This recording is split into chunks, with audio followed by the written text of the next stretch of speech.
स्वागत आहे सर्वांचं शिल्पा होम किचनमध्ये। आज आपण बघणार आहोत एकदम खुसखुशीत आणि अगदी तोंडात टाकताच विरघळणारी अशी नानकटाईची रेसिपी। विशेष म्हणजे ही नानकटाई आपण गव्हाच्या पिठापासून बनवणार आहोत। तसंच ही नानकटाई दोन्ही पद्धतीने बेक कशी करायची हे सुद्धा सांगितलेलं आहे, गॅसवरती आणि मायक्रोवेव्हमध्ये।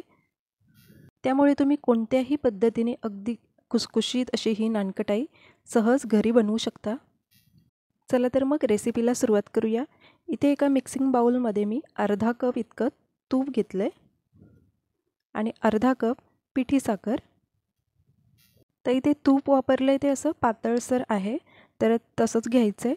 आणि तुपाच्या ऐवजी तुम्ही बटरसुद्धा वापरू शकता, पण बटर अगदी खूप घट्ट नसावं किंवा फ्रीजमधलं नसावं। आता हे तूप आणि पिठी साखर हे दोन्ही व्यवस्थित एकत्र करायचं आणि 10 ते 15 मिनटं आपल्याला हे व्यवस्थित फेटून घ्यायचे। यामुळेच आपली नानकटाई एकदम खुसखुशीत बनणार आहेत। तर यासाठी व्यवस्थित हे फेटून घ्यायचं आहे आपल्याला। तर बघू शकता हळूहळू कलर चेंज होत चाललेला आहे। तर अगदी क्रीमसारखं आपल्याला हे बॅटर बनवून घ्यायचं आहे। आता यामध्ये लागणारे जे साहित्य आहे ते मेजरिंग कपने मेजर करूनच घ्यायचे किंवा एखाद्या वाटेने सुद्धा मेजर करून घेऊ शकता तुम्ही, कारण हे अगदी अचूक प्रमाण आहे। त्यामुळे नानकटाई अजिबात बिघडणार नाहीत। आणि हे आपण गॅसवरती तसंच मायक्रोवेव्हमध्ये सुद्धा बेक करणार आहोत, तर त्यासाठी लागणारा वेळ तो सुद्धा अचूक सांगितलेला आहे। तर व्हिडिओ शेवटपर्यंत पहा। बघू शकता हे तयार झालेलं आहे। त्यानंतर एका चाळणीमध्ये 1 कप गव्हाचं पीठ घ्यायचे। त्याचबरोबर आपण घेणार आहोत अर्धा कप इतकं बेसन आणि अर्धा चमचा बेकिंग पावडर, चिमूटभर मीठ आणि फ्लेवरसाठी थोडीशी वेलची पावडर। तर यामध्ये आपण बेकिंग सोड्याचा वापर केलेला नाही। तर हे सगळं व्यवस्थित चाळून घ्यायचे। मैद्याचा जराही वापर न करता गव्हाच्या पिठापासून आपण ही नानकटाई बनवतोय आणि एकदम छान अशी तयार होतात। तर तुम्ही सुद्धा जरूर ट्राय करून बघा। तर आता ही सगळी पिठं मी व्यवस्थित चाळून घेतलेली आहेत आणि त्यानंतर आपल्याला 2 चमचे बारीक रवा घ्यायचा आहे। तर यामुळे छान अशी खुसखुशीत होणार आहेत आपली नानकटाई। तर बारीक रवा वापरायचा आणि हे हलक्या हाताने असं मिक्स करून घ्यायचं आहे। तर सुरुवातीला हे सगळे पिठं व्यवस्थित एकत्र करून घ्यायची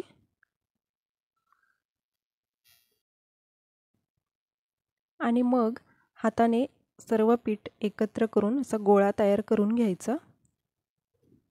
हलक्या हाताने आपल्याला हे मिक्स करायचं आहे।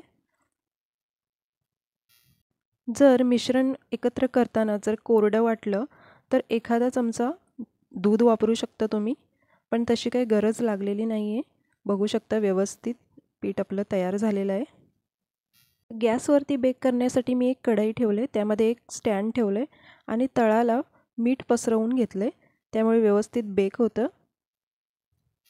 ते जे मीठ आहे ते परत परत तुम्ही बेकिंगसाठी वापरू शकता। तर इथे बेकिंगसाठी मी ट्रे रेडी करून ठेवते। त्यावरती मी बटर पेपर लावून घेतलं आहे। जर बटर पेपर नसेल तर ताटाला तूप किंवा तेल लावून घेऊ शकता तरी चालेल। तर थोडं थोडं पीठ घेऊन आपल्याला असे गोळे तयार करायचे। बघू शकता आणि ते सर्व ट्रेमध्ये असे ठेवून घ्यायचे थोड्या थोड्या अंतरावरती। सारख्याच पद्धतीने मी आता या सगळ्या पिठाचे असे गोळे तयार करून घेते।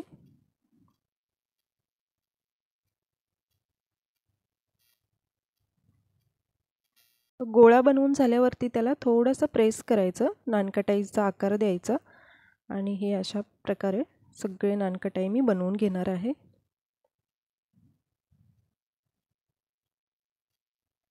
तर बघू शकता सगळे झालेले आहेत बनवून। त्यानंतर मी पिस्त्याचे तुकडे करून घेतले छोटे छोटे आणि ते मी वरती लावून घेणार आहे, त्यामुळे खूपच छान दिसणार आहेत आपले नानकटाई। तर आपण मायक्रोवेव्हमध्ये बेक करणार आहोत, तर त्यासाठी मायक्रोवेव्ह प्रीहीट करून घ्यायचे 8 ते 9 मिनिटांसाठी 180 डिग्री सेल्सिअसवरती।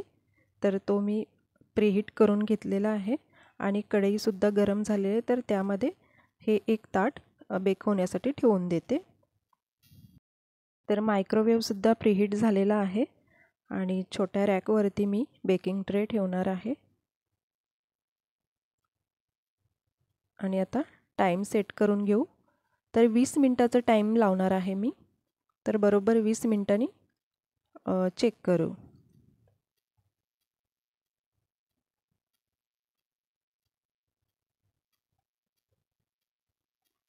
तर कढईमधले नानकटाई मी 20 मिनटानंतर चेक केले, तर ते व्यवस्थित झाले नव्हते, कलर चेंज नव्हता झाला त्यांचा.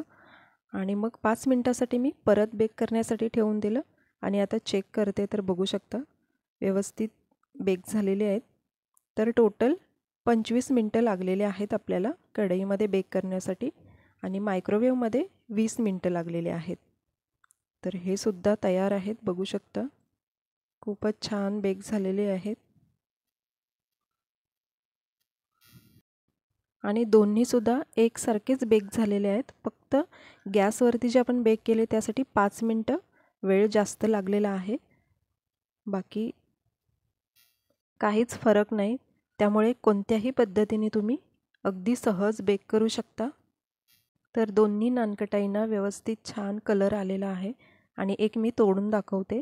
तर बघू शकता अगदी खुसखुशीत आणि पटकन असं तुटलं आहे. तर मायक्रोवेव्हमधलं सुद्धा दाखवते तुम्हाला मी. तर हे सुद्धा छान बेक झालेलं आहे. आजची रेसिपी तुम्हाला कशी वाटली हे कमेंट्समध्ये नक्की सांगा आणि चॅनलला सबस्क्राईब केलं नसेल तर चॅनलला सबस्क्राईब करा अशा छान छान रेसिपीज पाहण्यासाठी. आणि तयार आहेत आपली नानकटाई, तर तुम्हीसुद्धा नक्की ट्राय करून बघा. व्हिडिओ शेवटपर्यंत पाहिल्याबद्दल खूप खूप धन्यवाद. पुन्हा एकदा भेटू अशाच एका नवीन रेसिपीसोबत. थँक्यू.